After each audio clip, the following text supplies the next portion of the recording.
Hello, my name is Céline Downen and this is Matchbox Art.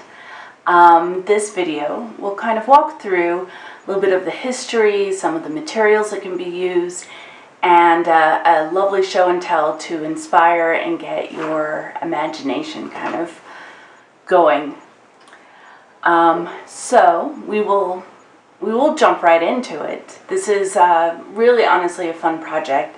It can easily be done at home with just found things around the house, in the backyard, walking down your street, little trinkets from traveling, all of that. And it's a lovely way to sort of be able to put it all together and have sort of a neat little 1¼ inch by 2 inch memory or memorabilia. So let's jump right in and let's make some Matchbox art.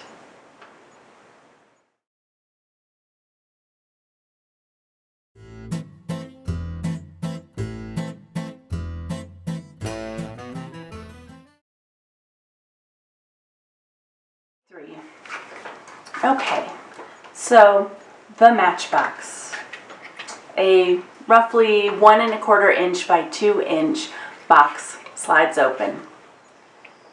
Here we go. The Matchbox actually made its debut at the 1855 Paris Expo. And since then, all over the world, from Sweden to India, part of the appeal of the Matchbox was a lot of amazing artwork that was created for the Matchbox. And this artwork has ranged from very minimalist art to very ornate designs. And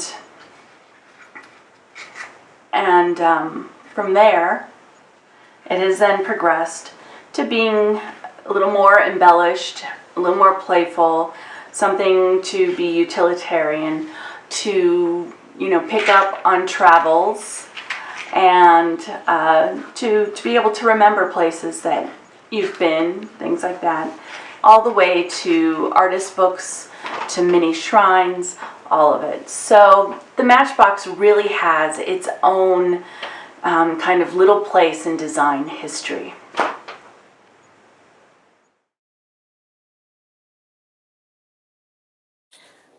Here are a couple of matchboxes that I found while traveling. I found one in Prague and the other in Sayulita, Mexico.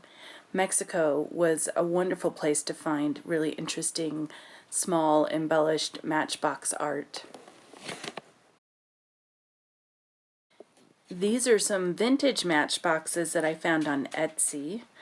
I thought these were a great example of some of the illustrations that were printed on matchboxes in the past.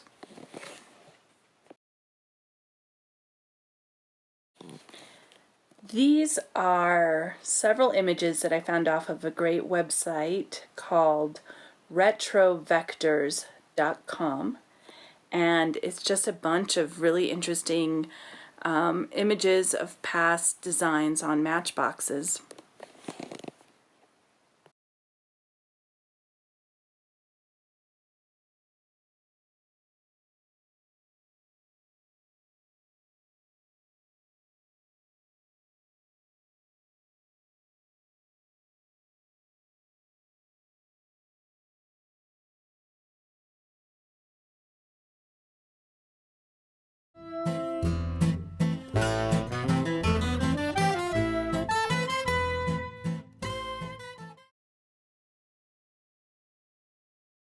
Alright, let's talk about materials. There are some of the usual suspects when it comes to materials. You will obviously need things like glue sticks, Elmer's glue, glue guns, scissors, markers, crayons, pens, pastels, Sharpies, anything. Paper, just your basic white paper, black paper, construction paper goes a long way. There's washi tape if you want to have a lot of fun with a little decorativeness.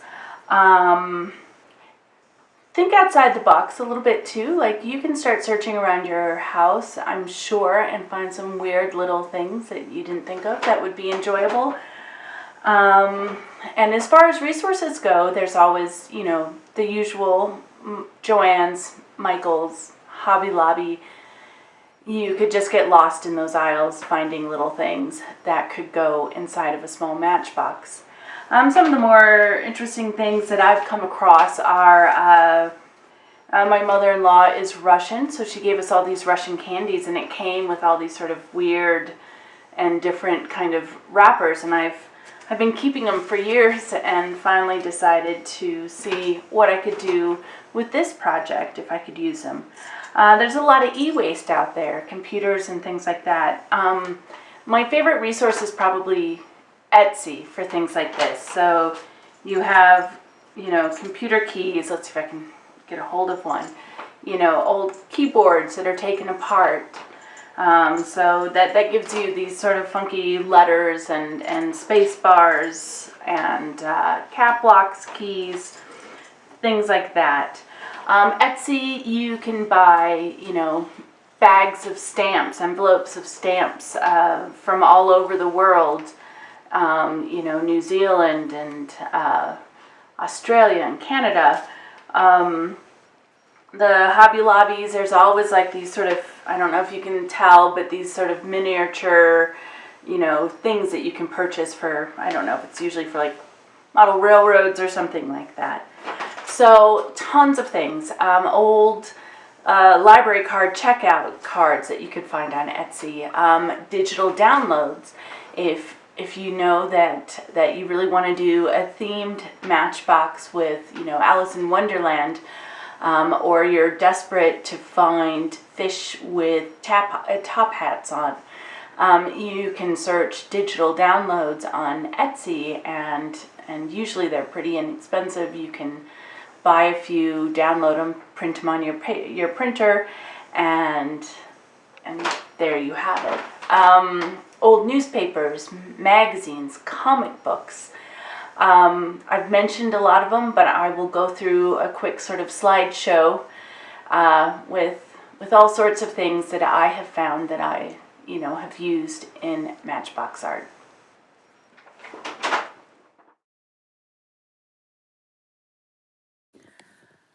I can typically find matchboxes for crafting on Etsy and Amazon and partyfavorplus.com. I also recently came across a fantastic website, templatemaker.nl, and it has several templates for any shape, size, style of box, including a matchbox that you could possibly want to make. So it's a great place if you just want to quickly download a template and make your own matchbox and work from there. I highly recommend that as a resource.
All right, so now I have gone over a very brief history of the Matchbox, talked about resources and given several examples of materials that you can use, and I hope all of that has been helpful. I want to take a minute to say that this project is really great and very versatile, I guess, for lack of a better word. It is something that I have done workshops at the Utah Museum of Contemporary Art, and we've had adults to small children in those workshops. It is something that I have done with after-school programs with elementary school kids, and they have come up with some amazing little boxes and pieces of art. I've also worked with educators and sort of come up with several ideas with them on how the Matchbox could maybe be incorporated into a small project that can go along with something that's being taught within the within their curriculum. So it's a great little project, and any age group can find some enjoyment in creating Matchbox art. So this brings us to my favorite part, show and tell. I am going to show several examples from some boxes that my 9-year-old made, some of the boxes that my 13-year-old made, some that I've made, some that a fellow artist, Jamie Kyle, has made, and as well as some examples from some of the after-school workshops I've done and some of the other workshops. So I hope you enjoy, I hope you get inspired, and here we go.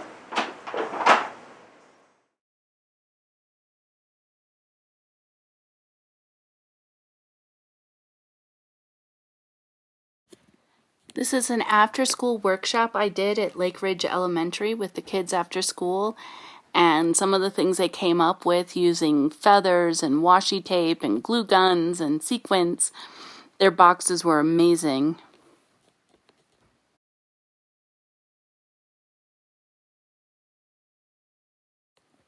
Here are a couple of accordion book matchboxes from the Utah After School Jumpstart Conference from a couple of years ago.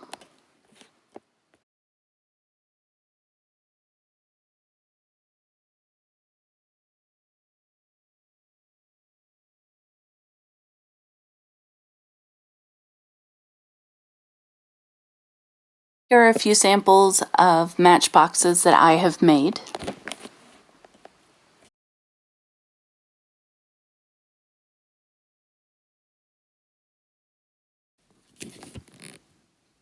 These are examples from my son Oliver, who is 13.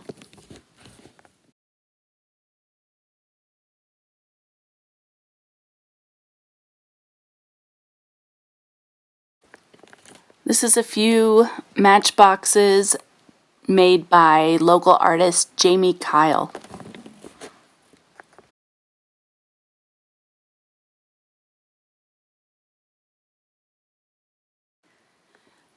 This is a great little book that I found on Etsy by artist and poet Kevin Devaney, who is a typewriter poet.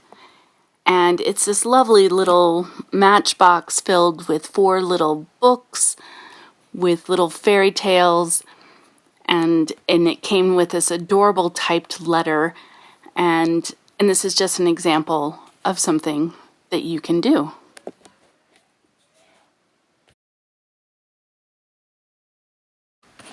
Here are some matchboxes made by my 9-year-old Eli.